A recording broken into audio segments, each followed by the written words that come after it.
Hello नमस्कार दोस्तों, आप सभी का इस नए वीडियो पर फिर से स्वागत है। तो आज के इस वीडियो पे हम बात करेंगे अगले 15 दिनों के अंदर देश भर का मौसम का हालचाल क्या रहेगा, नया सिस्टम का फॉर्मेशन जो करने वाला है उसका एक्चुअल इंटेंसिटी ट्रैक क्या हो सकता है, कहाँ पर उसका प्रभाव रह सकता है, कहाँ पर उसकी वजह से बारिश का एक्टिविटीज दिखाई दे सकता है, पश्चिमी विक्षोभ का खबर क्या है, ये सबके बारे में डिस्कस इस वीडियो के ऊपर करेंगे। तो सबसे पहले वीडियो को लाइक और शेयर करके चैनल को सब्सक्राइब जरूर करें ऐसे लगातार जानकारी हमेशा पाने के लिए। तो दोस्तों सबसे पहले ECMWF AI मॉडल का अगले 15 दिनों के अंदर का फोरकास्ट क्या है इस पर डिटेल में डिस्कस करेंगे। तो आज 15 नवंबर है और ये ECM AI मॉडल का 15 दिनों का फोरकास्ट का मैप है।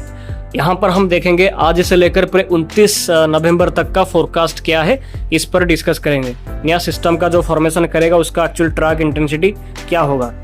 तो अभी हम देखेंगे तो जो पश्चिमी विक्षोभ तो जम्मू कश्मीर और उत्तरी पाकिस्तान के आसपास में है। इसकी वजह से उत्तरी पाकिस्तान और जो जम्मू कश्मीर, लद्दाख, गिलगित बाल्टिस्तान, मुजफ्फराबाद, हिमाचल प्रदेश ये सब हिस्सों पर हल्की बारिश के साथ स्नोफॉल लगातार हो रहा है और यहाँ पर बारिश स्नोफॉल लगातार जारी रहेगा कम से कम 17 नवंबर के दौरान तक, जिसके बारे में हमने पिछले कई सारे वीडियोस पे डिस्कस भी किया था। इसके साथ जो लो प्रेशर बंगाल की खाड़ी में बना था वो तमिलनाडु के दक्षिणी पार्ट और श्रीलंका के उत्तरी पार्ट को क्रॉस करने के बाद अभी कमजोर हो चुका है, बट इसकी वजह से अभी भी उत्तर पूर्वी मानसून सक्रिय है। इसलिए तमिलनाडु, पुडुचेरी, कराईकाल, केरला, कर्नाटका, दक्षिणी आंध्र प्रदेश, श्रीलंका के हिस्सों पर बारिश का एक्टिविटीज लगातार जारी रह सकता है कम से कम 18 नवंबर के दौरान तक। लगातार यहाँ पर बारिश, ज़्यादा भारी बारिश का संभावना अभी नहीं है, बट मॉडरेट रेनफॉल का एक्टिविटीज थंडरस्टॉर्म लाइटनिंग के साथ दिखाई दे सकता है 18 नवंबर के दौरान तक। और पश्चिमी विक्षोभ का प्रभाव से पहाड़ों पर बारिश, बर्फबारी होने की वजह से उत्तर पश्चिमी भारत के कई इलाकों में रात के टाइम पर टेम्परेचर में गिरावट देखा गया है। दिल्ली के भी कई पार्ट्स में टेम्परेचर 11 डिग्री से भी नीचे रिकॉर्ड किया गया है और ऐसा टेम्परेचर लगातार यहाँ पर जारी रह सकता है। तो हम एक्सपेक्ट कर रहे हैं कि कम से कम अगले 5 दिनों के अंदर उत्तर पश्चिमी भारत में टेम्परेचर और भी 2 से लेकर 3 डिग्री तक गिरावट हो सकता है और बाकी हिस्सों पे कोई खास सिग्निफिकेंटली चेंज होने की संभावना नहीं है। लेकिन जो डेंस फॉग यहाँ पर जो उत्तराखंड, सब हिमालयन, वेस्ट बंगाल, सिक्किम, बिहार, झारखंड, ओडिशा के कुछ हिस्सों पर, हिमाचल प्रदेश के भी कुछ हिस्सों पर dense to very dense fog जैसी कंडीशन सुबह के टाइम पर, रात के टाइम पर दिखाई दे सकता है। और पूर्वी भारत में भी टेम्परेचर थोड़ा सा गिरावट करेगा 2 से लेकर 3 डिग्री के दौरान तक कम से कम 5 दिनों के अंदर।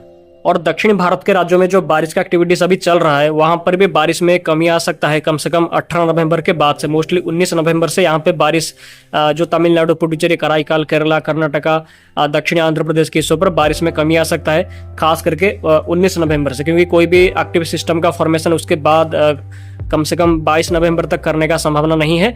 और उत्तर पूर्वी मानसून जो सक्रिय है वो भी कमजोर हो जाने की संभावना दिखाई दे रहा है। इसलिए यहाँ पर भी बारिश का एक्टिविटीज जो जारी है वो 18 नवंबर के बाद से इसमें बारिश में कमी आ सकता है काफी सिग्निफिकेंटली।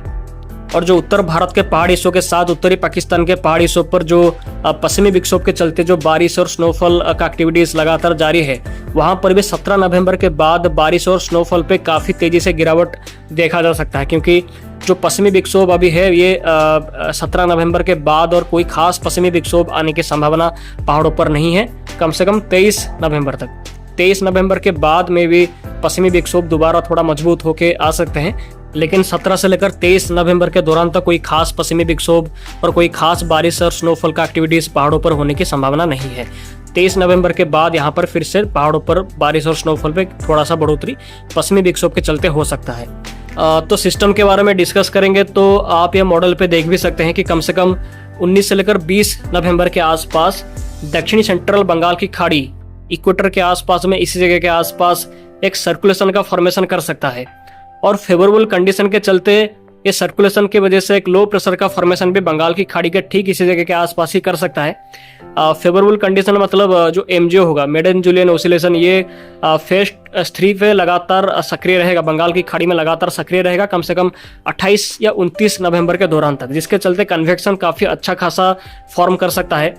और इसके साथ विंड शेयर के बारे में बात करेंगे तो विंड शेयर भी कम से कम लो टू मॉडरेट लेवल पे सिस्टम के टाइम पर रह सकता है। और SST सी सरफेस टेम्परेचर भी कम से कम 29 या 30 डिग्री के आसपास हमें पूरे बंगाल की खाड़ी में सक्रिय है।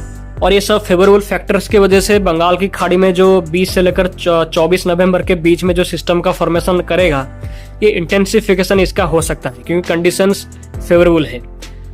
बट इसका इंटेंसिटी क्या हो सकता है, तो हम मॉडल पे देख भी सकते हैं कि ECM AI मॉडल ऐसा दिखा रहा है कि सिस्टम का फॉर्मेशन करने के बाद ये लगातार उत्तर पश्चिम दिशा में इनिशियली आगे जाएगा और इंटेंसिफाई भी इसके साथ करता जाएगा। और साइक्लोनिक स्टॉर्म का इंटेंसिटी ये सिस्टम हासिल कर सकता है कम से कम 25 या 26 नवंबर के आसपास। अब मॉडल पे देख भी सकते हैं। तो मैं ये फिर से रिपीट करना चाहूँगा कि बंगाल की खाड़ी के दक्षिणी पूर्वी और दक्षिणी सेंट्रल बंगाल की खाड़ी में 21 से लेकर 24 नवंबर के बीच में एक सिस्टम का फॉर्मेशन करेगा और ये सिस्टम 25 से लेकर 26 नवंबर के आसपास ये इंटेंसिफाई करके डिप्रेशन या साइक्लोनिक स्टॉर्म का रूप भी ले सकता है। और साइक्लोनिक स्टॉर्म का रूप लेने के बाद इसका इंटेंसिटी और बढ़ेगा कि नहीं, इस पर अभी क्लैरिटी नहीं है और इसका ट्रैक दो तरीका का रह सकता है। तो कुछ मॉडल ऐसा दिखा रहे हैं कि सिस्टम इंटेंसिफाई करने के बाद ये दक्षिणी भारत के तमिलनाडु और दक्षिणी आंध्र प्रदेश के आसपास में जाके लैंडफॉल कर सकता है और लैंडफॉल से पहले सिस्टम कमजोर भी हो सकता है, ऐसा GFS मॉडल यहाँ पर दिखा रहा है। बट ECM AI मॉडल ऐसा दिखा रहा है कि ये सिस्टम इंटेंसिफाई करके साइक्लोनिक स्टॉर्म का इंटेंसिटी 26 से 27 नवंबर के आसपास लेने के बाद ये नॉर्थवर्ड मूवमेंट करेगा, मतलब बांग्लादेश की ओर इसका डायरेक्शन जो मूवमेंट रह सकता है। तो ये दो टाइप्स का ट्रैक में से कोई भी ट्रैक ये अपकमिंग सिस्टम फॉलो कर सकता है। अगर सिस्टम के टाइम पर कोई स्ट्रॉन्ग पश्चिमी विक्षोभ आता है तो उसके चलते सिस्टम का ट्रैक ये पश्चिमी विक्षोभ रिकर्व करा के उसको बांग्लादेश की तरफ भेज सकता है, जो कि ECM AI ऐसा मॉडल है ये ऐसा दिखा रहा है। अगर सिस्टम के टाइम पर पश्चिमी विक्षोभ कमजोर आया तो उसके चलते सिस्टम का ट्रैक आंध्र प्रदेश और तमिलनाडु की तरफ ही रह सकता है। अगर जेट स्ट्रीम का धारा सिस्टम के टाइम पर कमजोर रहा तो इसके चलते सिस्टम का ट्रैक नॉर्थवर्ड रह सकता है। अगर जेट स्ट्रीम का धारा थोड़ा सा मजबूत रहा तो ये भी सिस्टम का ट्रैक को दक्षिणी भारत की तरफ मोड़ सकता है। तो ये सब चीज़ों को एनालिसिस करने के बाद हम ये बोल सकते हैं कि कम से कम 26-27 नवंबर के आसपास साइक्लोनिक स्टॉर्म बंगाल की खाड़ी में फॉर्म करने के बाद इसका ट्रैक सबसे ज़्यादा चांस है वो ये है कि इसका ट्रैक मोस्टली तमिलनाडु और दक्षिणी आंध्र प्रदेश की तरफ ही रह सकता है। और अगर ये रिकर्व करता है तो ये दूसरा पॉसिबिलिटीज है कि रिकर्व करता है तो ये बांग्लादेश और म्यांमार की तरफ ही जा सकता है। तो ये पॉसिबल साइक्लोन अगर नॉर्थवर्ड मूवमेंट करके बांग्लादेश की तरफ गया तो ही एक कंडीशन पे इसका इंटेंसिटी थोड़ा ज़्यादा हो सकता है, क्योंकि अगर बांग्लादेश की तरफ ये सिस्टम जाता है तो इस वजह से क्या होगा कि इसको सी ट्रैवल ज़्यादा मिलेगा और सी ट्रैवल ज़्यादा मिलेगा तो इसका इंटेंसिटी ज़्यादा हो सकता है। सीवियर साइक्लोन नहीं तो वेरी सीवियर साइक्लोनिक स्टॉर्म का इंटेंसिटी ये सिस्टम हासिल कर सकता है अगर ये बांग्लादेश की तरफ गया तो।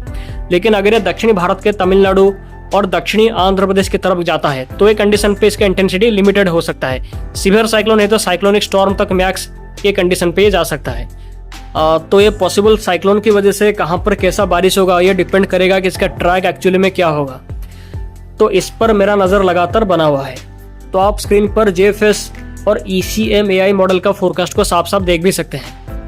तो ये एक्सपेक्टेड साइक्लोन का एक्चुअली इंटेंसिटी एक्चुअली ट्रैक क्या होगा, कहाँ पर इसके चलते बारिश होगा, कहाँ पर कैसा प्रभाव होगा, इस पर मेरा नज़र लगातार बना हुआ है।